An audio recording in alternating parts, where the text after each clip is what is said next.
사람이 마음에 뭔가가 꽂히면 옆에 있는 사람이 아무리 말을 해도 들리지가 않습니다. 알겠다 해놓고 금세 다른 행동을 합니다. 저도 가끔 그럴 때가 있어서 저희 아내에게 가끔 이야기를 듣습니다. 뭔가 저도 이렇게 집중하면, 저는 이렇게 집중해서 하는 스타일인데, 이렇게 집중하면 옆에서 이야기하고 또 저도 대답을 합니다. 아, 그래 알았어요, 네, 대답을 하는데 한쪽 귀로 듣고 한쪽 귀로 흘려버리고, 제가 보고 싶은 것만, 제가 하고 싶은 것만 계속 쳐다보는 겁니다. 그러니까 특히 이제 남자분들이 좀 이렇게 그런 경향이 좀 많으신 것 같아요. 그렇게 생각하면 또 우리 여자분들도 드라마 볼 때는 만만치 않으시죠. 예. 사람이 이게 쫙 꽂히면 그것만 봅니다. 당시 갈라디아 교회 성도들이 그랬습니다. 믿음으로 의롭다함을 받는 것이 무언지를 계속해서 설명을 했는데도 돌아서면 이 유대주의자들의 말하는 그 율법의 행위에 대한 그 말이 자꾸 그들의 마음을, 생각을 사로잡았던 것입니다. 바울이 답답함을 가지고 그들에게 다시 한번 율법의 한계와 문제에 대해서 설명을 합니다. 특별히 오늘 본문 말씀은 그 설명의 마지막 부분입니다. 이제 바울 서신들을 항상 보면 전반부에는 신학적인 교리적인 설명을 하고 후반부에서는 그것을 삶에 적용하는 그런 실제적인 말씀이 나오는데, 이제 오늘 본문 말씀이 이 전반부의 마지막 말씀입니다. 1장부터 4장까지가 갈라디아서의 전반부이고, 이제 5장, 6장이 그러면 이런 복음 안에서의 자유함을, 예수 그리스도를 믿음으로 의롭다 된 우리가 어떻게 실제적으로 살아갈 것인가, 또 그 믿음이 어떻게 우리의 삶에 적용될 것인가, 이제 그것이 이제 4장, 5장과 6장의 말씀이죠. 그래서 오늘 4장 이 마지막 말씀, 이 말씀은 전반부의 가장 마지막 말씀입니다. 지금까지 설명해 온 것을 최종적으로 다시 한번 확인하고 점검하고 강조하는 부분입니다. 마지막으로 바울이 다시 한번 강조하는 것이 무엇인지 우리가 함께 살펴보기를 원합니다. 여러분 21절 말씀을 보십시오. 내게 말하라, 율법 아래에 있고자 하는 자들아, 율법을 듣지 못하였느냐. 율법이라는 말이 두 번 나오는데 앞에 있는 율법과 뒤에 있는 율법은 그 의미가 다릅니다. 율법 아래에 있고자 하는 자들아 라고 할 때 율법은 모세의 율법 또는 시내산의 율법을 말합니다. 그러나 뒤에 나오는 율법을 듣지 못하였느냐라는 말에서 이 율법은 구약 성경 전체의 말씀을 말하는 것입니다. 그래서 이 말씀은 모세의 율법 아래 있고자 하는 자들아, 구약 성경 전체의 말씀을 너희가 듣지 못하였느냐라는 뜻입니다. 바울은 갈라디아 교회 성도들이 자꾸 율법 자체에만 집중하는 것을 안타까워했습니다. 하나님의 말씀 전체를 통해서 이 율법을 이해해야 하는데 그들은 자꾸 이 율법 자체에만 따로 그것만 이해하려고 했던 것입니다. 그러다 보니까 율법의 의미와 역할을 바르게 이해하지 못하고 할례와 같은 율법의 행위가 마치 전부인 것처럼 생각하는 이 잘못된 율법주의에 빠져드는 것입니다. 자, 그렇다면 율법은 무엇일까요? 3장 19절 말씀을 보면 바울은 시내산에서 모세를 통해 주어진 이 율법에 대해서 이렇게 말합니다. 우리 함께 한번 읽어보도록 하겠습니다. 그런즉 율법은 무엇이냐? 범법함으로 더하여진 것이라. 천사들을 통하여 한 중보자의 손으로 베푸신 것인데 약속하신 자손이 오시기까지 있을 것이라. 아멘. 율법이 무엇이라고 말합니까? 범법함으로, 죄를 범함으로, 자꾸 죄를 범함으로 더하여진 것이다 이야기하고, 중보자의 손을 통하여 주어진 거다. 중보자라는 이가 모세를 말하는 거죠. 모세를 통하여 주어진 것인데 약속의 자손이 오기까지 있는 것이다. 그 기한이 정해져 있다라고 말합니다. 여러분, 율법은 더하여진 것입니다. 더해졌다라는 것은 처음부터 있었던 것이 아니라는 뜻입니다. 처음 하나님께서 아브라함에게 주셨던 것은 복을 주시겠다라는 약속이었습니다. 율법이 아니라 너를 복되게 하리라, 내가 너를 복 있게 하리라는 이 축복에 대한 약속의 말씀이었습니다. 근데 사람들이 그것을 믿고 마음대로 그냥 행동했던 겁니다.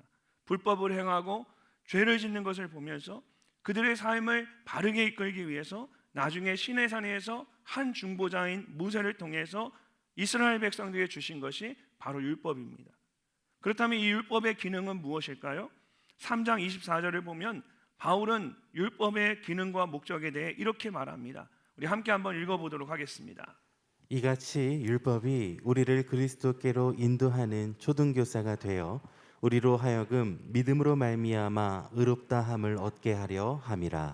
아멘. 말씀을 보면 이제 바울은 율법을 우리를 그리스도께 인도하는 초등교사와 초등교사와 같다라고 말합니다. 예전에 이 말씀을 이제 몽학성생이라는 말을 썼죠. 그 말씀이 어떤 의미인지 잘 이해가 되지 않습니다. 왜 그러냐면 사실은 이 단어가 오늘 우리의 삶 가운데 사용하는 단어는 아닙니다. 이거는 로마 시대의 당시 바울 시대에 사용되었던 표현입니다. 이 초등교사라는 말이 그럼 무슨 뜻일까요? 당시에 로마 귀족들은 자식을 낳으면 자신이 직접 그 자식을 기르지 않았습니다. 다른 누군가에게 맡겼는데 주로 노예들 중에 잡혀온 사람들 중에 그 노예들 중에 가장 탁월한 사람 또 괜찮은 사람을 뽑아서 어떤 한 사람에게 노예에게 자기의 자녀를 맡겼습니다. 초등교사는 이렇게 왕이나 귀족들의 자녀들을 맡아서 기르는 그런 사람을 말합니다. 이 사람의 신분은 종입니다. 그러나 그에게는 아주 특별한 권한이 있었습니다. 실제 부모와 같이 이 주인의 자녀와 관련된 모든 일에 있어서 권한을 가지고 책임을 갖습니다. 그러니까 부모와 같이 이 자녀를 훈육할 수 있는 거예요. 종임에도 불구하고 주인의 자녀를 혼내키고 또 가르치고 또 그 길을 인도하는 역할을 맡습니다. 이렇게 모든 것을 책임지고 가르치는 사람이 바울이 말하는 초등교사입니다. 근데 아버지는 아들이 잘 자랐다라는 생각이 들면 이제 정식으로 자신의 아들로 입양을 합니다. 예전 로마 그 배너 같은 영화에 보면 귀족들이 앞에 나와서 어린아이를 보면서 손가락을 위로 올리고 아래로 내리는 그런 모습을 보실 수가 있을 거예요. 혹시 기억하는지 모르겠어요. 이게 이제 그 아들이 어느 정도 자랐으면 이 부모가 아버지가 그 자녀에 대해서 결정을 하는 겁니다. 이 자녀를 나의 자녀로 정식으로 입양을 할 것인지 아니면 이 자녀를 그냥 버릴 것인지를 결정하는 거예요. 입양을 한다고 하니까 이상할 수 있는데 그냥 오늘날로 말하면 이제 성인식을 한다라고 생각하면 됩니다. 이제 성인이 되어서 이 자녀가 자랐기 때문에 내가 이 자녀를 나의 자녀로 받아들일 것이냐. 성인식을 치러야만 이제 비로소 부모의 그런 모든 것을 물려받을 수 있는 그 아들의 권리를 갖게 되는 거예요. 정식으로 아들이 되는 겁니다. 근데 초등교사의 역할은 이 몽학 선생의 역할은 주인의 자녀를 잘 훈련시켜서 정식으로 그 아버지의 아들이 될 수 있도록 하는 것입니다. 바울은 율법의 역할이 바로 이 초등교사와 같다라고 말하는 것입니다. 율법은 무조건 나쁜 것은 아닙니다. 이것도 하나님께서 허락하신 거기 때문에 율법만의 역할이 있습니다. 그러나 그 역할은 우리를 그리스도에게로 인도하는 데까지입니다. 그리스도를 믿는 순간부터 우리는 그 율법으로부터 자유하게 되는 것입니다. 근데 자꾸만 사람들이 율법으로 돌아가려고 하는 것입니다. 내가 무엇인가를 해야만 구원받을 수 있다고 생각하기 때문입니다. 율법의 기능은 죄에 대해서 가르쳐주고 나의 행위로는 구원받을 수 없다는 것을 깨닫게 해서 궁극적으로 나로 하여금 예수 그리스도 앞으로 나아가게 하는 것인데, 그렇게 예수 그리스도를 믿음으로 구원을 받았음에도 불구하고 다시 자꾸만 이전의 율법으로 돌아가겠다라고 하는 것입니다. 바울의 마음이 너무나 답답한 거예요. 그렇게까지 설명하고 그렇게까지 말했는데 다시 예전의 습관대로 돌아가려고 한다. 그래서 율법 아래에 있고자 하는 자들아 율법을 듣지 못하였느냐라고 묻고 있는 것입니다. 그리고 그들이 다 알고 있는 구약의 대표적인 사건인 하갈과 사라의 일로 그 예를 들어서 율법과 약속의 관계를 다시 한번 설명합니다. 먼저 바울은 율법 아래에 있고자 하는 것이 얼마나 어리석은 행위인지를 설명합니다. 22절과 23절 말씀 우리 함께 한번 읽어보겠습니다. 기록된 바 아브라함에게 두 아들이 있으니 하나는 여종에게서 하나는 자유 있는 여자에게서 났다 하였으며 여종에게는 육체를 따라 낳고 자유 있는 여자에게서는 약속으로 말미암았느니라. 아멘. 하나님께서 아브라함을 부르셔서 고향을 떠나 내가 지시하는 땅으로 가라고 말씀하셨습니다. 그러면서 내가 복을 주어서 자녀와 땅을 가지게 하리라고 약속하셨습니다. 아브라함이 하나님의 약속을 믿고 아내인 사라와 함께 고향을 떠났습니다. 그런데 10년이 지나도록 그들에게 자녀가 생기지 않는 것입니다. 사라는 나이가 들어가면서 자녀를 가질 수 있는 가능성이 점점 더 없어지고 있었습니다. 그래서 사라가 스스로 생각한 방법이 자신의 여종 하갈을 통해서 아브라함의 자녀를 낳게 하는 것이었습니다. 이것은 당시의 사람들 가운데 일반적으로 행해지던 그런 일이었습니다. 그러니까 세상적으로 문제가 될 것이 전혀 없었습니다. 그래서 아브라함이 생각하기에도 하나님께서 약속하신 방법은 아니지만 인간적으로 좋은 방법인 것 같다, 그런 생각을 하게 된 겁니다. 그렇게 해서라도 자녀를 가지면 하나님이 기뻐하실 것이다, 이렇게 생각했을 것입니다. 그렇게 아브라함과 사라의 생각대로 하갈을 통해서 아들 이스마엘을 얻게 되었습니다. 근데 그것은 하나님이 원하시는 방법이 아니었습니다. 하나님께서는 분명히 아브라함과 사라의 몸을 통해서 자녀를 주시겠다라고 약속하셨습니다. 아무리 노력했다고 해도 이스마엘은 육체를 따라 태어난 자녀일 뿐 하나님께서 말씀하셨던 약속의 자녀가 아니었습니다. 약속이 아닌 종을 통해 태어난 자는 종의 자녀일 뿐입니다. 바울이 이처럼 여종을 통해 낳은 아들에 대해 말하는 것은 율법의 행위로 의롭다함을 받으려고 하는 우리의 행동이 얼마나 어리석은 것인지를 가르쳐주기 위해서입니다. 율법을 지킴으로써 의로워지려는 자는 아무리 노력해도 결국은 육체를 따라 태어난 여종의 아들과 같을 뿐입니다. 그는 하나님께서 말씀하신 약속의 자녀가 될 수 없습니다. 아브라함과 사라는 자신들이 인간적으로 노력한 것을 하나님께서 선한 것으로 여겨주실 것이라고 생각했습니다. 하지만 하나님의 생각은 달랐던 것입니다. 사람의 행위와 노력은 하나님의 방법이 아니었기 때문입니다. 하나님의 방법은 오직 약속에 의해서 이루어지는 것이었습니다. 23절 말씀을 다시 보면 바울이 여종에게서는 육체를 따라 낳고 자유 있는 여자에게서는 약속으로 말미암았느니라, 이렇게 말합니다. 자, 육체를 따라 낳았다는 말에서 여러분, 무엇을 따라, 이 말은 어떤 원인이나 출처를 강조하는 전치사입니다. 우리가 보통 from이라고 말할 수 있죠. 무엇으로부터 어떤 원인이나 출처가 있다라는 거예요. 이스마엘은 아브라함과 하갈에 의해서 육체로부터 나온 자녀일 뿐입니다. 그 근원이 육신에 있습니다. 육신으로부터 나왔다 말하고 있는 거예요. 반면에 약속으로 말미암았느니라, 이 말에서 무엇으로 라는 이 전치사는 바이라고 해서 수단을 강조하는 전치사입니다. 그러니까 수단을 이야기하는 거예요. 어떤 방법으로 태어났느냐, 무엇으로부터 태어났느냐를 말하는 것이 아니라 어떤 방법으로 태어났느냐. 이삭은 약속에 의해 주어진 자녀입니다. 아브라함과 사라가 육체적으로 더 이상 자녀를 가질 수 없을 때에 오직 하나님의 방법인 약속으로 얻게 된 것입니다. 복음서를 보면 니고데모가 한밤중에 예수님을 찾아와서 영생에 대해 물었습니다. 예수님께서 거듭나지 않으면 하나님 나라를 볼 수 없다라고 말씀하셨습니다. 그러자 니고데모가 예수님께 어떻게 하면 거듭날 수 있습니까? 라고 물었습니다. 예수님 이렇게 대답하십니다. 진실로 진실로 내게 이르노니 사람이 물과 성령으로 나지 아니하면, 물과 성령에 의해서 나지 아니하면 하나님 나라에 들어갈 수 없느니라. 육으로 난 것은 육이요 영으로 난 것은 영이니 내가 네게 거듭나야 하겠다는 말을 놀랍게 여기지 말라. 하나님의 나라에 합당한 사람은 어떤 사람입니까? 육신으로부터 난 자가 아니라 물과 성령에 의해서 거듭난 자입니다. 스스로 아무것도 할 수 없는 아브라함과 사라가 하나님의 약속에 의해서 이삭을 낳은 것처럼 용서받을 수 없는 죄인에 불과했던 우리가 율법의 행위가 아니라 물과 성령에 의해 거듭나게 되었습니다. 얼마나 놀라운 하나님의 은혜입니까? 그런 우리가 어떻게 율법으로 다시 돌아갈 수 있겠습니까? 이삭이 약속에 의해 태어난 하나님의 자녀이듯 우리는 물과 성령에 의해 거듭난 하나님의 자녀입니다. 육체로부터 나지 않고 약속에 의해서 다시 태어난 하나님의 자녀임을 기억하시는 여러분들 되시기를 바랍니다. 두 번째로 바울은 믿음으로 누리는 자유에 대해 말합니다. 율법의 행위로는 약속의 자녀에게 주어지는 이 자유를 누릴 수가 없습니다. 율법 아래에 있고자 하는 것은 하갈의 자녀가 되는 것과 같습니다.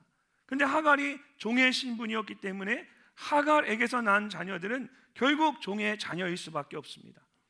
25절과 26절 말씀을 보면 바울이 이것이 무엇을 의미하는지 좀 더 자세하게 설명을 합니다. 우리 함께 한번 읽어보도록 하겠습니다.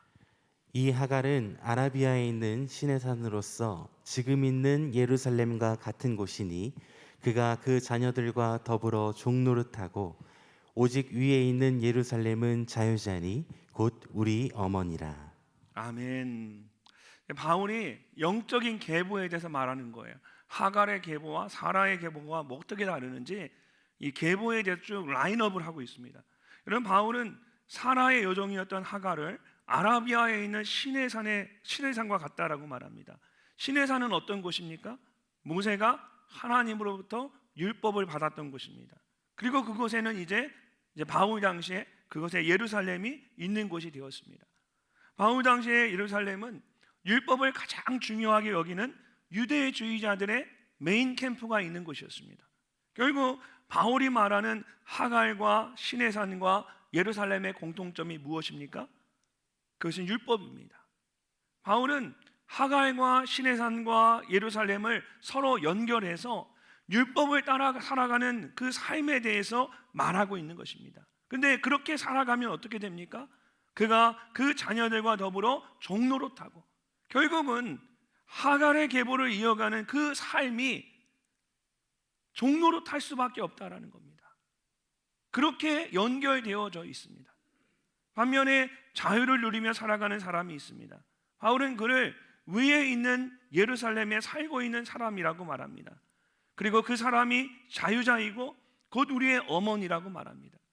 여기서 위에 있는 예루살렘은 하늘의 예루살렘을 말합니다. 하나님의 나라를 말하고 있는 것입니다. 그리고 자유에 있는 약속의 자녀인 이삭을, 그 자유자는 약속의 자녀인 이삭을 말합니다. 그럼 어머니는 누구이겠습니까? 약속에 의해 이삭을 낳았던 사라를 말합니다. 우리 어머니라고 할 때 우리는 누구일까요? 이것은 바울과 갈라디아 교회 성도들을 말합니다. 그리고 오늘날 저와 여러분들, 하나님을 믿는, 믿음으로 구원받은 하나님의 모든 자녀들을 말하는 것입니다. 이삭이 육체의 얘기가 아닌 하나님의 약속에 의해서 태어났던 것처럼 바울과 갈라디아 교회 성도들은 예수 그리스도를 믿음으로 다시 태어났습니다. 그리고 하나님의 나라에 속한 약속의 자녀로 자유를 누리며 살아가게 되었습니다. 그래서 28절 말씀을 보면 바울이 갈라디아 교회 성도들에게 이렇게 선포합니다. 형제들아, 너희는 이삭과 같이 약속의 자녀라. 아브라함과 사라의 자녀인 이삭만이 약속의 자녀가 아닙니다. 예수 그리스도를 믿음으로 거듭난 모든 사람은 이삭과 같은 약속의 자녀다라는 것입니다. 이처럼 우리는 육체의 행위가 아닌 믿음으로 하나님의 자녀가 되었습니다. 여러분은 무엇을 바라보며 살아가고 계십니까? 여전히 육체의 행위를 통해서 하갈에게서 태어난 이스마엘과 같이 아라비아의 신의 산과 율법을 바라보며 종노릇하는 삶을 살고 계십니까? 여러분의 영적인 계보가 무엇입니까? 아니면 이삭과 같이 약속의 자녀로 위에 있는 예루살렘인 하나님의 나라를 바라보며 자유자의 삶을 살고 계십니까? 주님이 우리에게 원하시는 것은 약속의 자녀로 이 땅을 살아가는 것입니다. 이스마엘과 같이 종노릇하는 삶을 사는 것이 아니라 이삭과 같이 자유자의 삶을 살기를 원하십니다. 여러분을 종노릇하게 만드는 여러분 영적인 잘못된 흐름을 끊으십시오. 잘못된 신앙의 믿음을 끊으십시오. 예수 그리스도를 믿음으로 약속의 자녀에게 허락된 그 자유를 누리며 살아가는 여러분들이 되시기를 주님의 이름으로 축복합니다.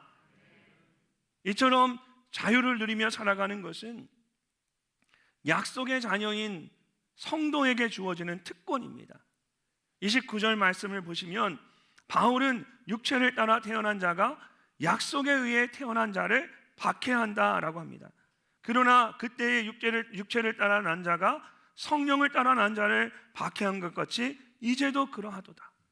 우리가 알고 있는 것처럼 실제로 육체를 따라 먼저 난 이스마엘이 약속에 의해 태어난 어린 이삭을 괴롭혔습니다. 약속이 아닌 눈에 보여지는 육체가 더 힘이 있는 것처럼 말입니다. 지금도 많은 사람들이 육체를 따라 믿는 것을 훨씬 더 훌륭한 믿음이라고 생각합니다. 우리의 눈에 그냥 가장 먼저 보이기 때문입니다. 그러나 성경이 우리에게 뭐라고 말씀하고 계십니까? 30절 말씀을 함께 읽어보겠습니다. 그러나 성경이 무엇을 말하느냐? 여종과 그 아들을 내쫓으라. 여종의 아들이 자유 있는 여자의 아들과 더불어 유업을 얻지 못하리라 하였느니라. 아멘. 눈으로 보기에는 박해하는 자가 얻게 되고 박해를 받는 자가 빼앗길 것 같습니다.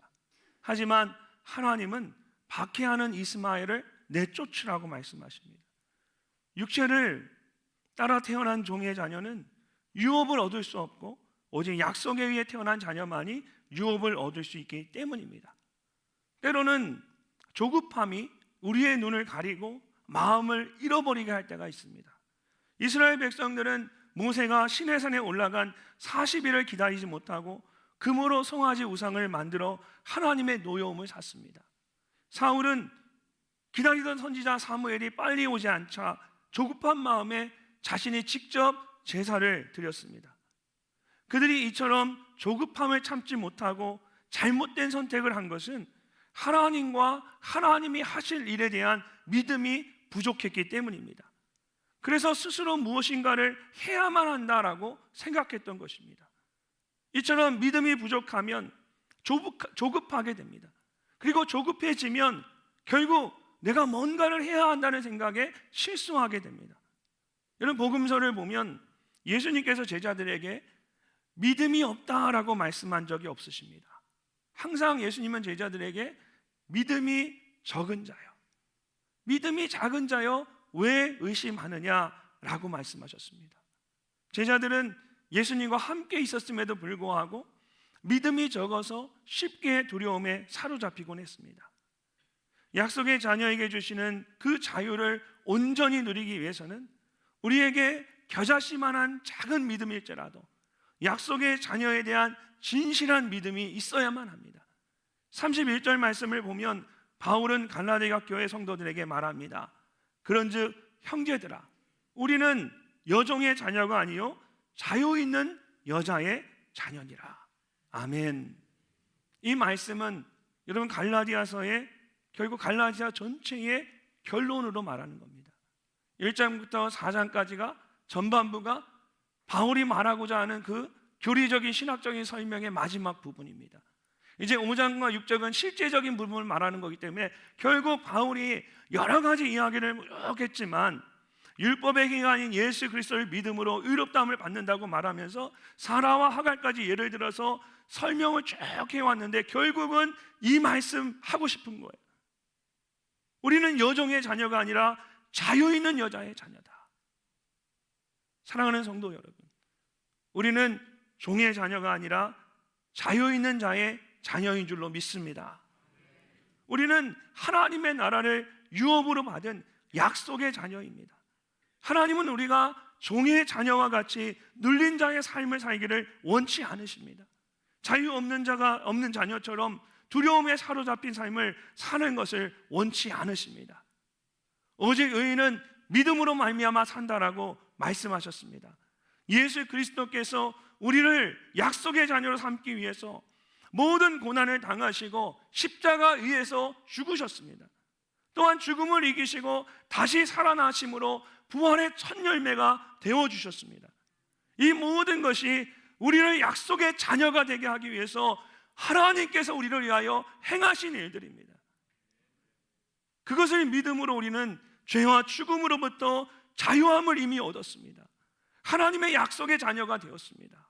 모든 종의 멍에를 벗어버리고 하나님께서 약속의 자녀에게 허락하신 그 참된 자유를 누리며 살아가는 우리 모두가 되시기를 주님의 이름으로 축복합니다. 여러분, 세상에서 제일 좋은 신용카드가 엄카라고 합니다. 엄카가 뭔지 아시죠? 엄마 카드, 아빠 카드, 엄카, 아카, 이게 엄마 카드, 아빠 카드의 준말이라고 합니다. 자녀들을 보면 그렇게 당당할 수가 없습니다. 저희 큰 아이가 대학교에 다니고 있는데 가끔 집에 올 때가 있습니다. 그러면 하루 종일 잠만 잡니다. 게을러서 그런 것이 아닙니다. 절대 저희 딸이 게으르지 않습니다. 굉장히 부지런하고 얼마나 성실하고 착한지 모르겠어요. 근데 엄마 아빠 집이니까 그냥 집에 오면 편하게 그냥 쉬고 싶은 거예요. 미국에는 아이들이 대학을 가면 이제는 독립하게 돼요. 독립해서 사니까 이제 여기는 자기 집이 아닌 거예요. 엄마 아빠 집이고 본인은 학교에 기숙사나 아파트가 자기 집인 거예요. 그래서 이 아이가 오면은 엄마 아빠 집에 왔다는 그런 마음이 그 아이를 다 무장 해제를 시키더라고요. 그래서 하루 종일 잡니다. 화장실도 안 가고 어떻게 저렇게 잘 수 있는지 제가 이해가 안 될 때가 참 많아요. 그래서 자다가 자기가 먹고 싶으면 일어나서 밥 차려달라고 말하고 또 냉장고 열어서 자기 마음대로 엄마 아빠 집이라고 말하면 자기 집도 아닌데 엄마 아빠 집이라고 말하면서 또 먹을 거 찾을 때는 뭐 필요할 때는 자기 마음대로 다 빼놔가지고 막 먹습니다.